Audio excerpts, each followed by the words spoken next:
Hello, welcome to stream. How are you today? I hope you are well. I am eating popcorn on my floor. I'm having the best time of my life. It's the simple things, I'm here to say.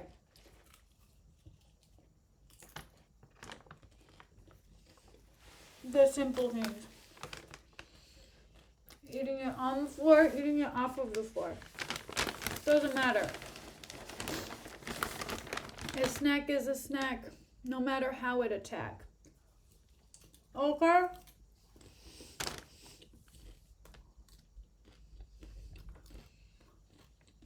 I know, right? Nothing like popcorn for a one-person play. Bro.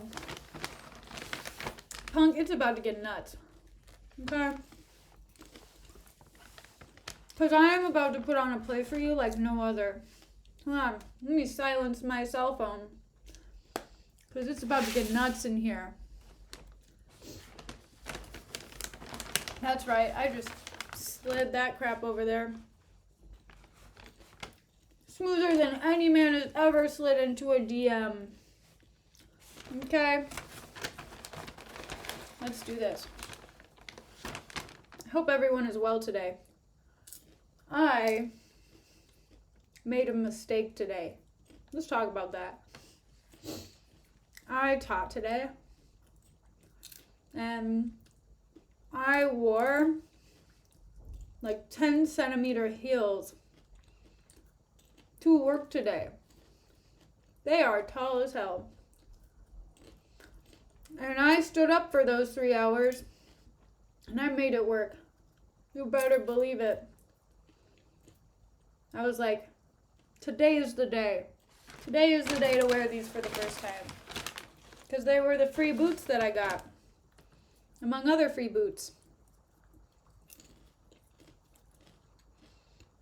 I've never worn high heels that high and for that long. It was an experience. Unlike any other.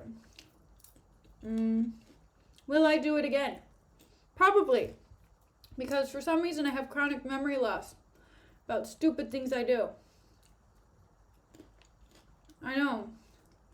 They are made for standing and walking around a classroom and being like, hey, stop rolling around on the floor. I felt so tall. Well, so, for context, I'm 170 centimeters. So, I was like 6 feet tall. I was 180 in those heels. So, maybe even taller. Yes, it made me feel tall. I liked it. My students were like, hello, teacher. And all of my coworkers were like, hello, XP. Well, no, they weren't. They don't even greet me at work because they don't really know me that well. But it's okay. We're getting there. I'm in the slow phase of still not getting to know people at work and being the extremely neutral person. I just wear really random outfits to work. And people are like, why are you so overdressed? When everybody else wears jeans, which I wore jeans today because it's technically like casual Friday, but I don't work on Friday. So I do it on Thursday. So yeah. But I still wore heels. So that's what's happening. Also, sorry if this plastic noise is extremely disruptive. I don't think that would go over well. I think I would get a talking to if I went in my pajamas. Because there is a dress code. Like, I'm not allowed to wear anything that's too short. I'm not allowed to wear flip-flops. And I'm not allowed to wear shirts with cuss words on it. That's it. I'm pretty sure. But also, like, I have to look like an adult for some reason, even though I'm just surrounded by kids. They're not that hard to impress. They're just like, teacher, why? And I go, why not? It's my response every time. Or if they say, teacher, why? I'll say their name, and then I'll say why.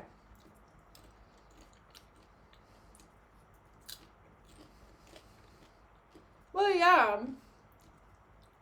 They can tell us apart, but I'm just saying, like, bro. They are pretty about brands here. There was a kid today. She was wearing a Coco Chanel headband. I was like, dude, it was too much. So, yeah. I am the tallest girl teacher, maybe? I don't know. I don't know if I am. A lot of the dudes in my office are tall, though. Because, I mean, it's all foreign teachers. It's all people from the U.S. or Canada or, like, English-speaking countries. Because those are the only two, of course. RIP the rest of the world. Flame me in chat, please. I implore you. But nah, this bag is almost empty, I promise. No, I mean, there are some Aussies. There are some people from UK. Not usually Ireland or Scotland, though. It's usually just England. Which I don't know why. Which, to be fair, so most places exclusively hire from North America. Because they like the North American accent best. Which is kind of messed up. Not gonna lie. But the two places I've worked so far do not require that. They do not require you to be from the US or from Canada. But those are usually the most popular candidates, are the ones from those countries. And parents really like that for some reason. So, it's strange. Oh my god, can you imagine Sean Connery speaking Korean? That'd be dope. It's like John Cena speaking Japanese.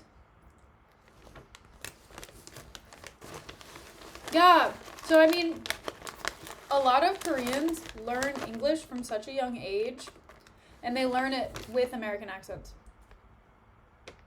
So, nice. Nice, Lorenzo.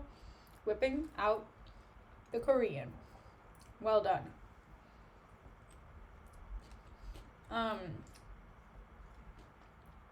But yeah, that's the most popular accent, is American accent. Though I will say, my Australian coworker, he was teaching some like 5-year-olds last year. And since they had him, they started adopting an Australian accent. And there was also like a song that they sang that had an Australian singer.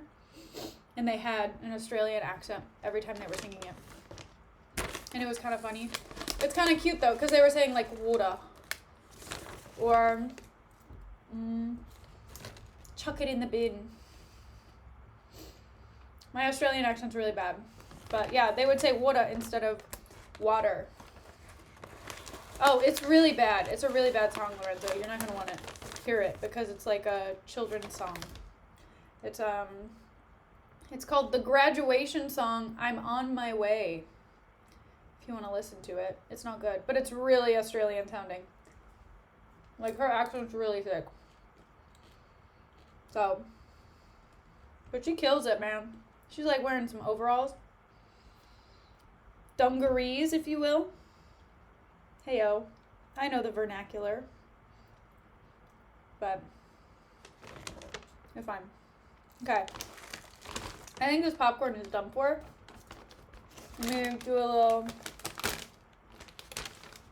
I'm gonna do this embarrassing thing where I eat the rest of the crumbs, and then I'm gonna read Hamlet after eating the crumbs. Oh, whatever, Lorenzo.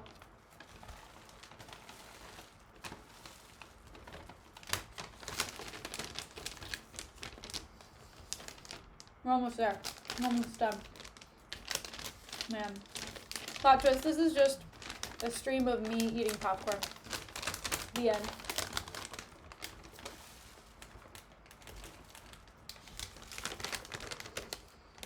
Nice.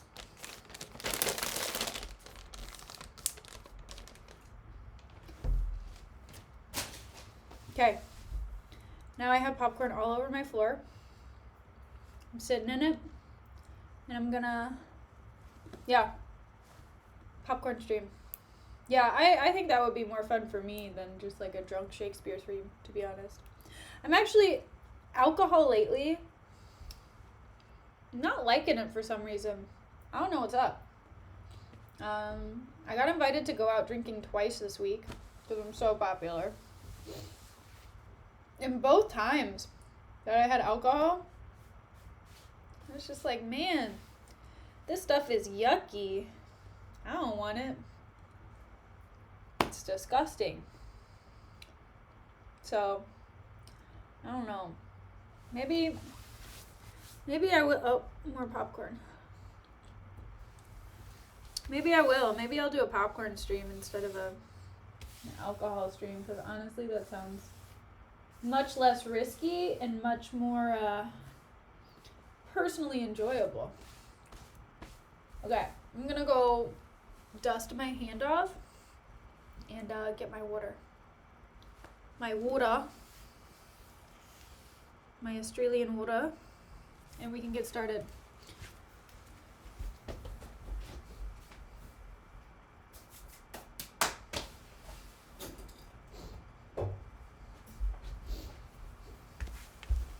Right.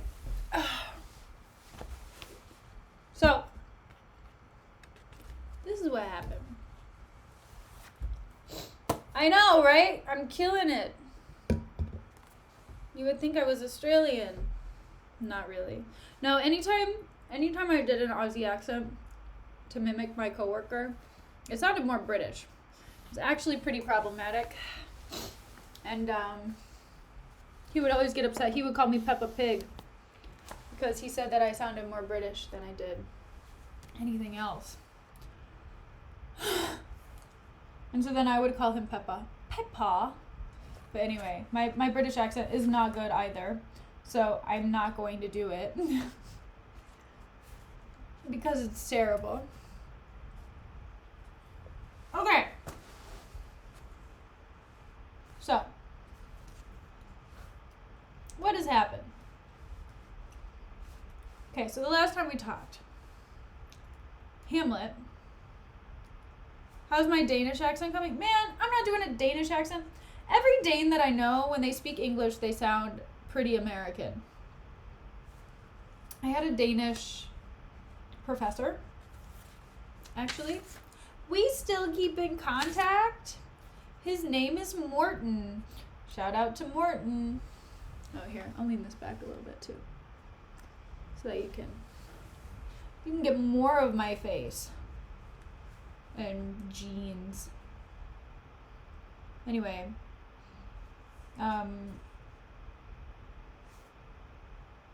yeah, so Morton has basically an American accent, but he also lived in the US for a really long time.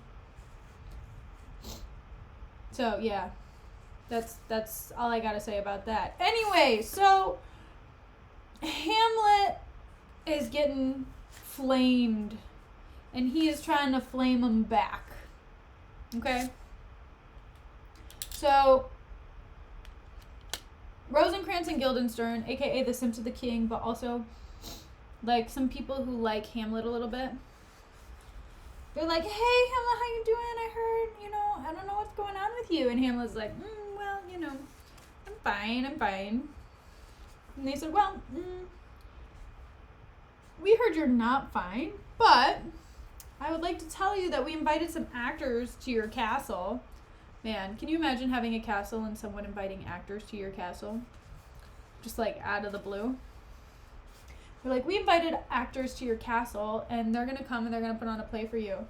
And plot twist, Hamlet knows the actors. So, I know, how very Hollywood, right? Imported. So, Hamlet knows the actors. He's friends with the actors. Maybe he did a little bit of acting at one point. Yeah, I know. Gotta keep that up, Because, you never know how many people are going to come into your castle. I feel like that's a good metaphor for Ophelia. With Polonius. If he was like, Ophelia, keep your drawbridge up. Otherwise, many men will enter.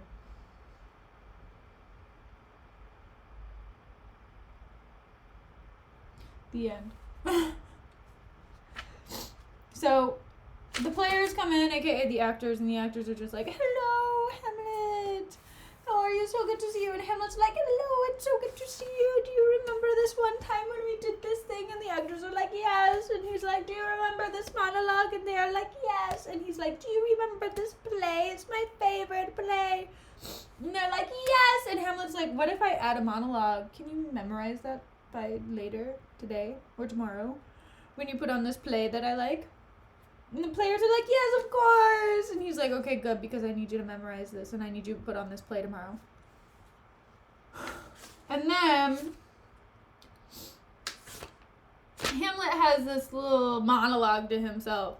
And I don't know if he's going to end every single freaking act with his own monologue, but it seems like it. But anyway, so he has this monologue and he's just like, I'm going to put on this play that's about murder and about loss of trust and like moms marrying uncles and like all of this stuff. It's really messed up. And I'm going to play it in front of my uncle and I'm going to see how he reacts. And if he reacts, it means he killed my dad. And if he doesn't react, then maybe I don't know what happened. Yeah. And that's where he's at. He's like, that's his grand plan. He's like, if my uncle finds this play to be disgusting in any way, or protest, if you do protest too much, then he's going to call him out on it. Okay.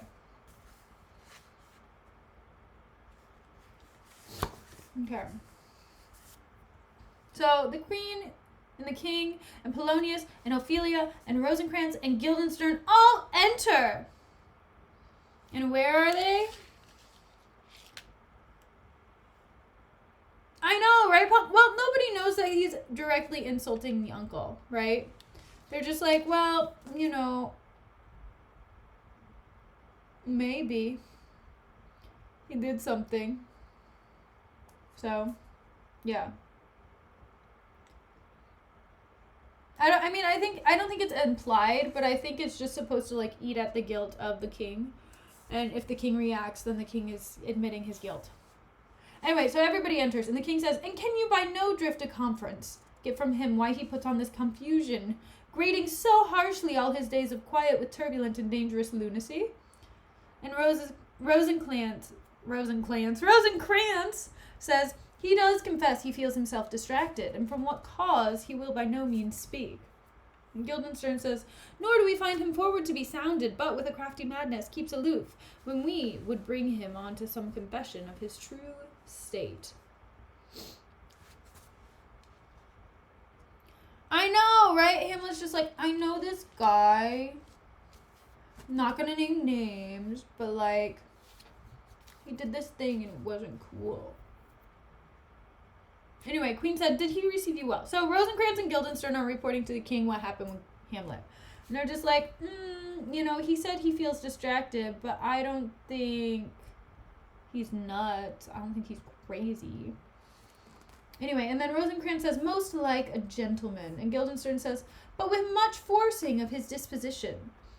And Rosencrantz says, sparing of question, but of our demands, most free in his reply.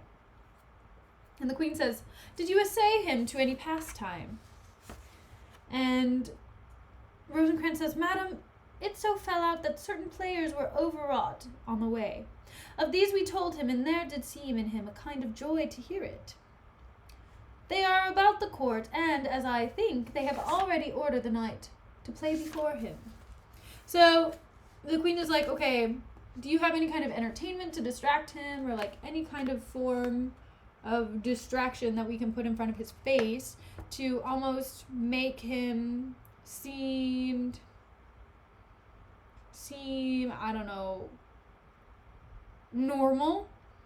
And then they're saying, we ran into these players in the forest, and they were, not in the forest, like on the way here, and we told them, you should come by, and Hamlet seems to know them, and whatever, and I think they're going to put on a thing tonight. And Polonius says, 'tis most true, and he beseeched me to entreat your majesties to hear and see the matter. So Polonius said that Hamlet invited the king and the queen to come and see the play as well. And the king said, with all my heart, and it doth much content me to hear him so inclined. Good gentlemen, give him a further edge, and drive his purpose on to these delights. And Rosencrantz says, we shall, my lord. And then Rosencrantz and Guildenstern exunt. So the king is like, I'm so happy that my nephew's son really wants to have me around whenever this play is happening. He's like, he wants to spend time with me. And the king says, sweet Gertrude, leave us too, for we have closely sent for Hamlet hither, that he, as 'twere by accident, may here affront Ophelia, her father and myself, lawful espials. Spies, got it.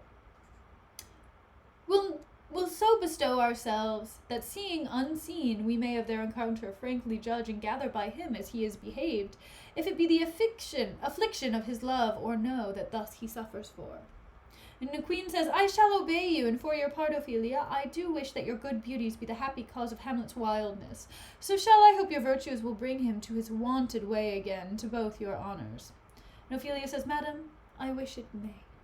And then the queen exits. So the queen's like, I hope that the reason that Hamlet is so stupid right now and like just not himself is because you're pretty.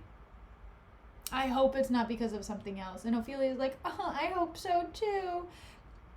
And Polonius says, Ophelia, walk you here, gracious, so please you, we will bestow ourselves. And then Polonius says to Ophelia, read on this book that show of us an exercise may colour your loneliness.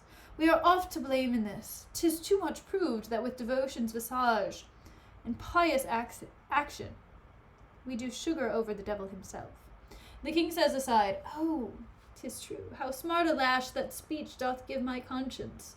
The harlot's cheek, beautied with plastering art, is not more ugly to the thing that helps it, than is my deed to my most painted word. O heavy burden! And Polonius says, I hear him coming. Let's withdraw, my lord. And then the king and Polonius exit. Exunt! But they're like behind a curtain. I just want you to know this. They're hiding behind a curtain. And Hamlet comes in. Oh man, this is the monologue. I don't have a skull. But I have an alternative. I don't know if this is the skull part. I'm pretty sure it's not, because we're in the middle of the living room. But everyone does it with a skull, and I don't know why. Because this isn't the skull part. But anyway, let's light it up. Hamlet enters. Okay, everyone, time to listen to me for an hour. Right, I know. Yeah, this is a long monologue, too. Cutest skull ever! It's like a little kitty. Or wait, I can change color. It can change colors. I can do red. It'll be more intense. There we go. You just gotta like spank it a little bit. It's cute. Okay. To be... This is so stupid. To be or not to be, that is the question. Whether 'tis nobler in the mind to suffer the slings and arrows of outrageous fortune, or to take arms against a sea of troubles and by opposing end them. To die, to sleep, no more, and by a sleep to say we end the heartache and the 1,000 natural shocks that flesh is heir to. 'Tis a consummation devoutly to be wished, to die, to sleep, perchance to dream. Aye, there's the rub. For in that sleep of death that dreams may come, when we have shuffled off, this mortal coil must give us pause. There's the respect that makes calamity of so long life. For who would bear the whips and scorns of time, the oppressor's wrong, the proud man's contumely?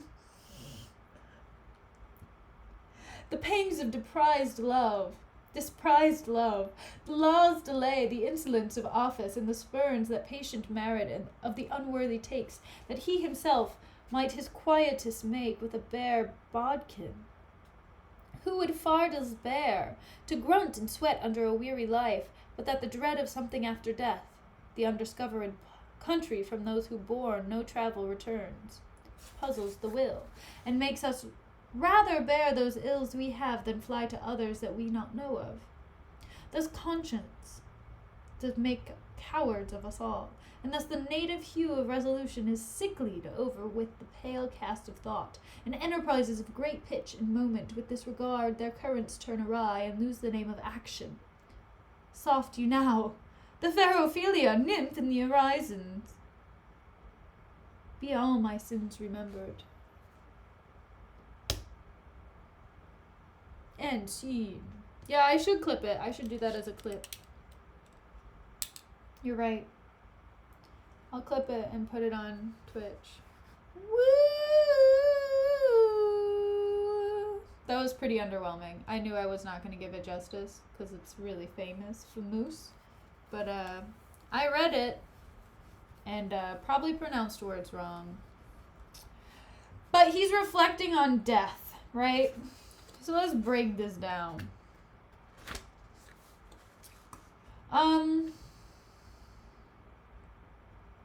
To die, to sleep, right? Oh, thanks, Lorenzo. I appreciate it. Okay. So Hamlet's like, is it nobler to suffer or to die? Right? Like, is it nobler for him to go through this heartache and this pain? I'm guessing. This is how I'm analyzing it, and I'm probably doing it wrong. Okay? If you know more, tell me, chat. Because I'm gonna do it wrong, and I'm not gonna try to do it again. Okay, so I think he's saying, is it nobler to die or to suffer through life, right? So if you have this eternal and endless suffering that you're going through and you just cannot get over it, is it better to just keep suffering, or can you just end it and die? And then your suffering will be over because your soul is finished suffering. Right? And he's like, why do we hold on to this? Why do we hold on to this life so dearly, and why do we hold on to these griefs for so long instead of just giving it up and dying? Because within death, it would be less suffering, and we can be at rest and at peace. But anyway, then he notices Ophelia, and he's just like, what's up, Ophelia? And Ophelia's like, good, my lord. How does your honor for this day amend? Hamlet says, I humbly thank you. Well, And Ophelia says, "My lord, I have remembrances of yours that I have longed to redeliver. I pray you now receive them." And Hamlet says, "No, not I. I never gave you aught." So Ophelia's like, "Oh, hey, I am so sorry about not replying to your letters. I've just been so busy." And Hamlet's like, "I didn't write you anything. I don't know what you're talking about." And Ophelia says, "My honored lord, you know right well you did. And with them words of so sweet breath composed as made the things more rich. Their perfume lost, take these again. For to the noble mind rich gifts wax poor, when givers prove unkind. There, my lord." So Ophelia's like, "No, you didn't. You gave me these things. I promise. Here, I'm giving you something now. Take these letters back because I don't know if I want them." Right, I know. My phone was hacked. Hamlet's like, "Are you honest? Like, are you being serious right now? Are you being honest?" But also, like, it says that it's honest is a double meaning for also chaste, which I don't know why we're exploring so many themes of chastity with this. And Ophelia says, "My lord," and Hamlet says, "Are you fair?" And Ophelia says, "What means your lordship?" Hamlet says, "That if you be honest and fair, your honesty should admit no discourse to your beauty." And Ophelia says, "Could beauty, my lord, have better commerce than with honesty?" And Hamlet says, "Aye, truly, for the power of beauty will sooner transform honesty from what it is to a bawd than the force of honesty can translate beauty into his likeness. This was some time a paradox, but now the time gives it proof. I did love you once." And Ophelia says, "Indeed, my lord, you made me believe so." And Hamlet said, "You should not have believed me, for virtue cannot so inoculate our old stock, and we shall relish it. I loved you not." And Ophelia says, "I was the more deceived." So Hamlet's just like, "Yeah, I loved you at some point in time, or at least, I said that I did, but I didn't actually like you that much, and I didn't really do anything to pursue it, so I don't understand what the point is." And Ophelia's like, "Well, why did you tell me you loved me? I was deceived. I don't understand. Why are you leaving me on red right now?" And Hamlet's like, "Get thee to a nunnery. Why wouldst thou be a breeder of sinners? I am myself indifferent, honest, and yet I could accuse me of such things that it were better my mother had not borne me. I am very proud, revengeful, ambitious, with more offences at my beck than I have thoughts to put them in, imagination to give them shape, or time to act them in. What should such fellows as I do, crawling between heaven and earth? We are errant knaves, all, believe none of us. Go thy ways to a nunnery. Where's your father?" So Hamlet's just like, "Ophelia, you know what you should do? You should just become a nun. Because you know what? You're chaste anyway. I don't know why you're trying to reproduce with me. You shouldn't try, because honestly, bad idea. So, don't do that." Essentially, is what he's saying. He's like, just go be a nun, man. Don't reproduce. Honestly, like, you know what? You seem a little bit crazy too, to be honest. I know, isn't this a ridiculous rejection? Like, hey, man. It's awkward. It's a little bit awkward because Ophelia has been, like, spinning up these tales and has been making people think that Hamlet is in love with her, and he's not. And Ophelia says, "At home, my lord." So her father's at home. And Hamlet says, "Let the doors be shut upon him, that he may play the fool nowhere but in his own house. Farewell." And Ophelia says, "Oh, help him, you sweet heavens." And Hamlet says, "If thou dost marry, I'll give thee this plague for thy dowry. Be thou as chaste as ice, as pure as snow, thou shalt not escape calumny.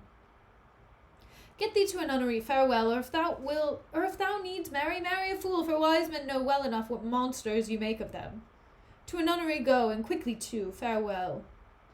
So, essentially, Hamlet's like, don't marry somebody. Because honestly, I'm too smart for you. You tricked me. You made me feel like, yeah, I know, but no one should be with you. So he's saying, like, go be with somebody who's stupid, who has a lot of money. Because if you're with somebody who's smart, they're going to realize that you're playing games with them and you don't actually care about them. And you're just going to cuckold them. It literally says that in the description. He's like, you literally make everyone just, like, wait for you, and you play with your food. You don't actually like anyone. So marry somebody that you don't care about, or become a nun, because honestly, that's what you want to do anyway. But Ophelia's bringing up her father a lot. So Ophelia really wants to marry Hamlet because she wants to provide for her father Polonius, it seems like. So she wants to financially support him, it seems like. So it seems as though she's not trying to marry Hamlet because she likes him. She's trying to marry him for his money. And Ophelia says, "Oh, heavenly powers, restore him." And Hamlet says, "I have heard of your paintings too well enough. God hath given you one face, and you make yourself another. You jig, you amble, and you lisp, and nickname God's creatures, and make your wantonness your ignorance. Go to, I'll no more on it. It hath made me mad. I say we will have no more marriages. Those that are married already, all but one, shall live. The rest shall keep as they are. To a nunnery. Go." And then he exits. And Ophelia says, "Oh, what a noble mind is here overthrown. The courtiers, soldiers, scholars, eye, tongue, sword, the expectancy and rose of the fair state, the glass of fashion and the mold of form, the observed of all observers. Quite down an eye of ladies, most deject and wretched, that sucked the honey of his music vows, now see the noble and most sovereign reason, like sweet bells jangled out of tune and harsh, that unmatched form and future of blown youth, blasted with ecstasy. Oh, woe is me, to have seen what I have seen. See what I see." So, Ophelia is really upset. Hamlet watching Andrew Tate videos. Lamau. I'm dead. Right, I know. Right, Hamlet is an Andrew Tate fan. Right. No, it's not gonna work. Hamdrew Tate. Yes, Hamdrew Tate! That's great. Okay. So, anyway, so the king and Polonius enter. Well, Ophelia is just like sulking. The king says, "Love, his affections do not that way tend, nor what he spake, though it lacked form a little, was not like madness. There's something in his soul over which his melancholy sits on brood, and I do doubt the hatch and the disclose will be some danger. Which for to prevent, I having quick determination thus set it down, he shall with speed to England for the demand of our neglected tribute. Happily the seas and countries different with variable objects shall expel this something settled matter in his heart, whereon his brains still beating puts him thus from fashion of himself. What think you on it?" So the king is just like, "Dude, you told me this was about Ophelia. This is not about Ophelia. It's clearly about something else. Are you stupid? Polonius, are you dumb? Seriously?" Polonius is like, "It shall do well. But yet I do believe the origin and commencement of his grief sprung from neglected love." "How now, brown cow, Ophelia? You need not tell us what Lord Hamlet said. We heard it all. My lord, do as you please, but if you hold it fit, after the play, let his queen mother all alone entreat him to show his grief. Let her be round with him, and I'll be placed, so please you in the ear of all their conference. If she find him not, to England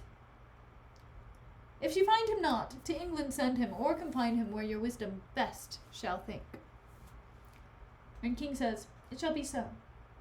Madness in great ones shall not go unwatched go."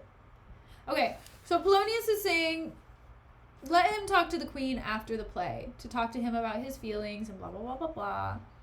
And let them have a little powwow. And then if he's really just not doing well, send him to England. We'll just have him in England. We'll keep him there for a little bit. And then, whatever. Bada bing, bada boom. He's not your problem in Denmark right now. There we go. And the king's like, sound. I don't know why he's British now. But he's like, yeah, you know what? Valid point. I like where you're going with this. I'm going to send Hamlet to England if I don't like what he does. Okay. What are we going to do? Okay, this is what I'm thinking. We're going to read all the way up until the play starts. Because when the play starts, it gets long. So we'll read like 4 more pages. Then we'll end stream for tonight. But yeah, isn't that, I mean, I'm just, Ophelia sucks, man. Like, she's probably the first female protagonist where I'm just like, bro, really? Because Ophelia, she just wants, I mean, I get it. She wants somebody to love her and she wants somebody to provide for her. And at the time, you know, that's really essential, is to have somebody provide for you as a woman. But at the same rate,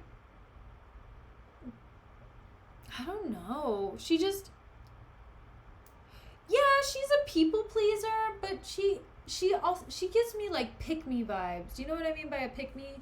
Like somebody who's like, I'm different. He likes me. I just hang out with the guys, you know? She gives me that kind of vibe where she's like, oh, Hamlet totally loves me, you know? Oh, stop. He just writes me letters. Like, it's no big deal. We're just friends. He's just crazy about me. And then it's not actually the reality. Yeah. I don't like it. I don't like it at all. So, yes, pygmy. Yeah, she has short girl vibes. It's weird side tangent. Short girls. Why are they always dating like the tallest dudes? That's my question.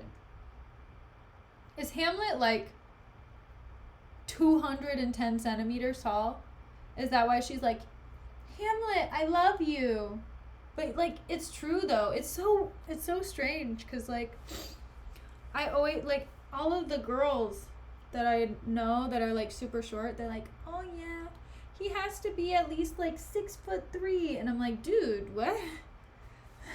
As a person who genuinely does not care about height, genuinely, like I can genuinely say this because I have dated people who are shorter than me, the same height as me, and taller than me. I do not care at all.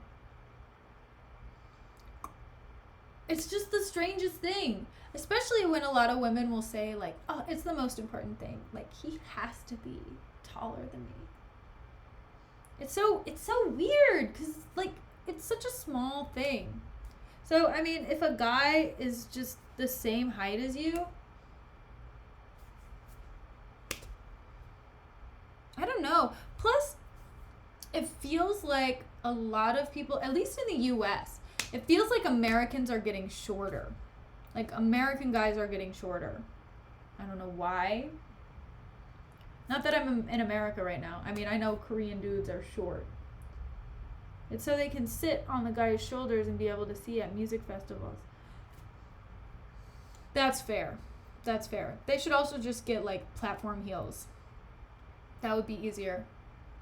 And probably cheaper. You wouldn't have to buy 2 music festival tickets. Or you could just get, like, one of those lifeguard chairs. Set it up at the music festival. Yeah. That'd be dope. Okay. Moving on. End rant. End of my pygmy rant. So, we're in scene 2. It's a hall in the castle. Average height for a man in the US is 5'9". Oh, really?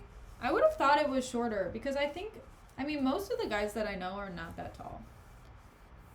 I would say. But maybe it's because most of the guys that are 5'9" or taller are in relationships? Maybe? I don't know. Again, girls are really weird about that kind of thing. So I'm in US size. I'm 5'6.5". Yeah, Shaq skews the data. For real. For real. It's the NBA. The NBA is like ruining everything when it comes to the data. But, I don't know, man. I feel like most of the guys that I know are like 5'8" or 5'7". Most of the time. But anyway. Right, I know. You would think it would be higher. Yeah. I know. And women are short too. I think women's average height in the US is 5'4". And 5'4", for those of you who do not calculate in inches, is, hold on, It's like 160. Or like 163. It's like somewhere around there. It's a little bit, I think it's closer to 163 than 160, but still. Like, it's not super tall, but it's not tall. It's not tall. That's all I'm gonna say. Anyway. Moving on. Scene 2, a hall in the castle, okay? And I'm guessing we're in like an auditorium kind of thing because the actors are here. So, it's an acting hall. Music hall. I don't know. Enter Hamlet and the players. Okay. Hamlet says, "Speak the speech." Shit.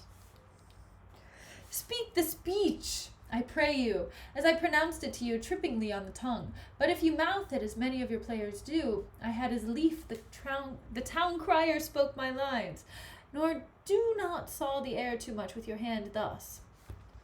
But use all gently, for in the very torrent tempest, and as I may say, whirlwind of your passion, you must acquire and beget a temperance that may give it smoothness. Oh, it offends me to the soul to hear a robustious, periwig, pated fellow tear a passion to tatters.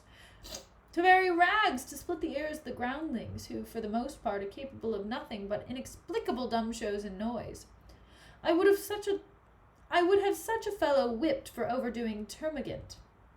It out Herods. Herod. Pray you, avoid it." And first player says, "I warrant your honor." So Hamlet's just giving him acting advice. He's just like, say your lines this way, and don't do these actions. But you can do it a little bit, but like, not in excess. And the first player's like, okay, understand.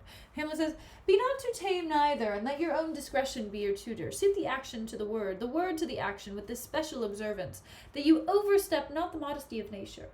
For anything so overdone is from the purpose of playing, whose end, both at the first and now, was and is to hold, as 'twere the mirror up to nature, to show virtue her own feature, scorn her own image, in the very age and body of the time, his form and pressure.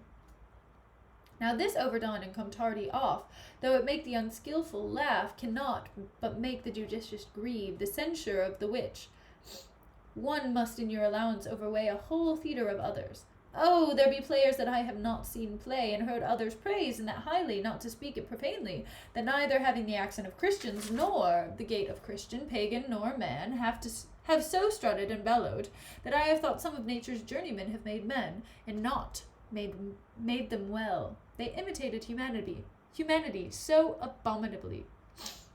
World's worst director. I know, he's so demanding. Well, it's interesting. It's funny to me too, because he's saying something that I kind of find reigns true, right? So he's like, there are some people that really swear by these actors and they say they're like the best actors ever. But at the same time, by the time that I get to see their work, I'm like, who the heck thinks they're actually good? Why do they think this person is good? This person is so bad at acting. And they replicate how a person feels so poorly. The first player says, "I hope we have reformed that indifferently with us, sir." Leo, no, punk! Oh man, calling out Leo. Poor Leo, poor Romeo. "Oh, reform it." So Hamlet says, "Oh, reform it altogether, and let those that play your clowns speak no more than is set down for them.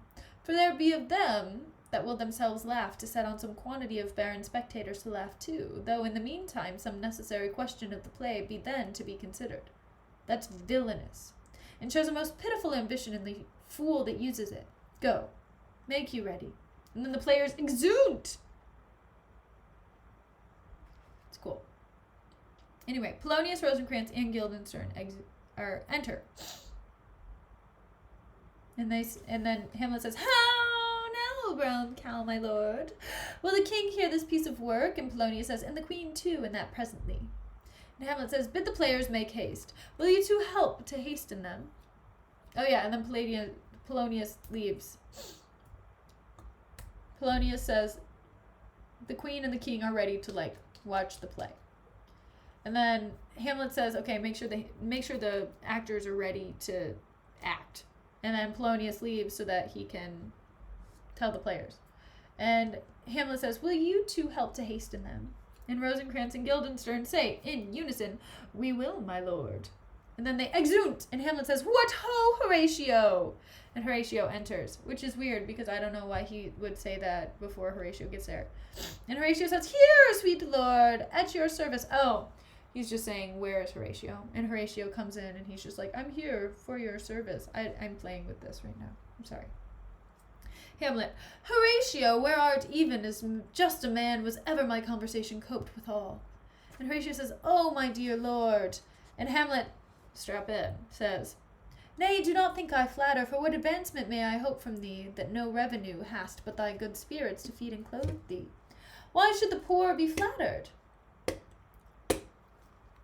I bracketed this too because I liked it. So Hamlet's like, "I don't understand the point of trying to flatter you when I don't actually... You're poor. Why do I need to flatter you when I'm already rich and I can't gain anything from you other than your services when I give you money anyway?" You know? So I wouldn't compliment you. Please. Which is so savage, and I love it. But at the same time, like, it makes so much sense from that standpoint. He's like, because compliments are like another currency. Compliments are a currency for people who are above you. If you cannot give them money or you cannot provide something for them, you can provide them with a compliment, and that is your way of paying them something. Literally the way of paying a compliment. Anyway, and Hamlet says, "No, let the candied tongue lick absurd pomp, and crook the pregnant hinges of the knee, where thrift may follow fawning. Dost thou hear? Since my dear soul was mistress of her choice, and could of men distinguish her election, she hath sealed thee for herself.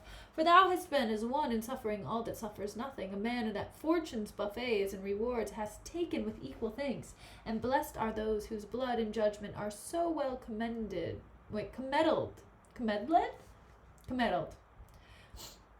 "that they are not a pipe for fortune's finger to sound what stop she please. Give me that man that is not passion's slave, and I will wear him in my heart's core, aye, in my heart of hearts, as I do thee. Something too much of this there is a play tonight before the king. One scene of it comes near the circumstance which I have told thee of my father's death. I prithee, when thou seest that act afoot, even with the very comment of thy soul, observe my uncle. If his occulted guilt do not itself unkennel in one speech, it is a damned ghost that we have seen, and my imaginations are as foul as Vulcan's stithy. Give him a heedful note, for I mine eyes will rivet to his face, and after we will both our judgments join in censure of his seeming." So, in short, this is what Hamlet is saying. Hamlet's like, "Horatio, I need you to go to this play, and I need you to look at my uncle and see if he looks guilty during the last scene of the play. Because in the last scene of the play, basically what happens is what the ghost told me happened to him. Okay? And I need you to see if he looks guilty in any way, or if he does anything outwardly that would show me and tell me he's guilty." And Horatio says, "Well, my lord, if he steal aught the whilst this play is playing, and escape detecting, I will pay the theft." And Hamlet says, "They are coming to the play. I must be idle. Get you a place." And then there's a Danish march. I don't know any Danish marches. Maybe I do. Wait. Let's see. Danish composers. Are there any famous Danish composers? I don't know. Maybe? Famous Danish composers.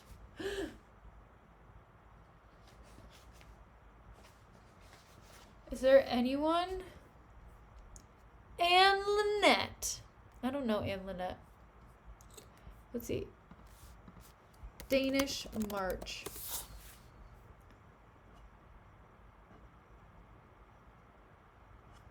Videos. There's literally nothing. Danish march music?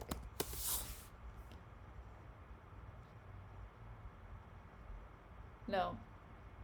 I see Hurrah, Hurrah, Hurrah. I also see Star Wars Imperial March by the Danish National Orchestra. And I see 1 hour of Danish march to modern music, which is just showing Danes marching. Carl Nielsen. You're thinking about compliments. I know, right? Isn't that nutso? I think it's nutso. Anyway, there's a Danish march. And it's like bum bum bum. Bum bum bum bum ba dum bum bum bum bum bum bum bum bum bum bum bum ba dum. And then the oboe comes in and is like, I forgot my reed. Anyway. Thanks, Lorenzo.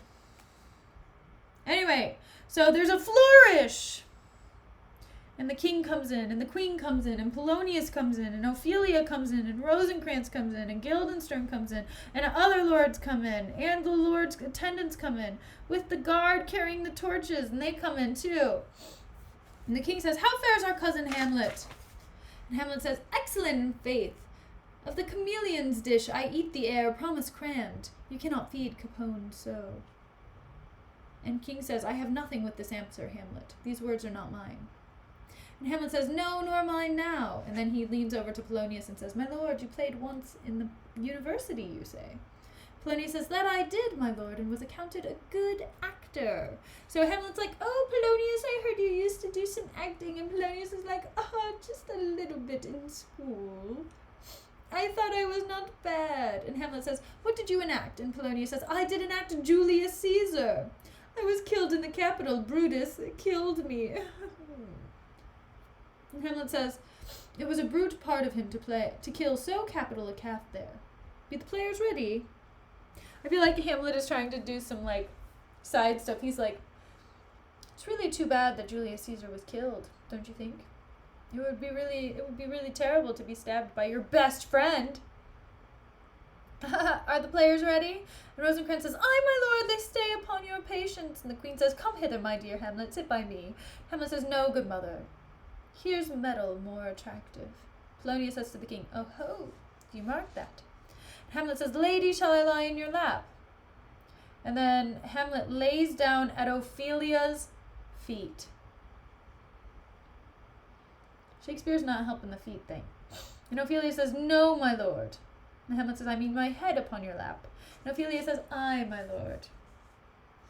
And Hamlet says, do you think I meant country matters? And Ophelia says, I think nothing, my lord. And Hamlet says, that's a fair thought to lie between maids' legs. And Ophelia says, what is, my lord? And Hamlet says, nothing. And Ophelia says, you are merry, my lord. And Hamlet says, who? I? And Ophelia says, I, my lord. So Ophelia's like, you're drunk. I know you're just trying to get between my legs with your face. That saucy man. But yeah, Ophelia's just like, ugh, you're drunk. Get out of here. I'm not trying to do anything with you. And Hamlet says, oh God, you're only jig maker. What should a man do but be merry? For look you, how cheerfully my mother looks, and my father died within 2 hours. And Ophelia says, nay, 'tis twice 2 months, my lord. And Hamlet says, so long? Nay, then, let the devil wear black, for I'll have a suit of sables. Oh, heavens, died 2 months ago, and not forgotten yet. Then there's hope a great man's memory may outlive his life 1/2 a year, but by Our Lady he must build churches then, or else shall he suffer not thinking on with the hobby horse, whose epitaph is, the hobby horse is forgot. And that's where we're gonna end it for today. We're gonna close this puppy and accidentally drop it on the floor. So yeah, we're gonna start the play tomorrow. The play within the play. Shakespeare seems to do this a lot with some of his plays. Put the play in the play. They did this in A Midsummer Night's Dream. So it seems that they're doing it again for this one, which is interesting. So, playception. Yes. So thanks for coming today. I'm excited. I'm excited to read the play tomorrow. The play within the play. Yeah. I know. He was right there. He was right there with Mark Zuckerberg, He was into the metaverse. So thank you so much for coming to the reading today. Appreciate it. If you had fun, I'm so glad. Feel free to follow if you'd like. If not, don't worry about it. I'll talk to you tomorrow. I'll see you tomorrow. Let's hang out tomorrow and read a book. Good afternoon, good evening, good night, good morning, and goodbye.